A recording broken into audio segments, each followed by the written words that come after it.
Yun ho, samahan nyo kami guys. Nandito kami sa The Lovers Line Bibingka para matikman ang authentic na bibingka na pinagmamalaki ng Lipa City, Batangas. Kasama ko nga pala si Beauty Queen number 1, 2, 3. Ang kagandahan ay may libreng turmeric ginger tea sa labat sa Tagalog. Pinaganda ko laang.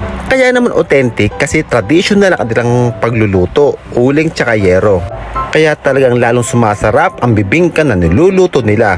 Special nga pala ang in-order ko sa aking mga beauty queens, kaya titikman na natin ito. Let's go!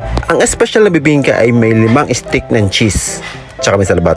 Okay. Kaya kung gusto nyo ng bibingka na authentic, masarap, tsaka talaga namang babalik-balikan ay The Lovers Line Bibingka talaga. Grabe, napakasarap, solid. Tapos may salabat pa. Masarap pa rin, kita naman. Ang kagandahan talaga dito, masarap yung bibingka. Ayun laang talagang parang medyo nag-i-snow. Hindi ata snow ata yan, parang abo ata yan dun sa may pag nagluluto ng bibingka.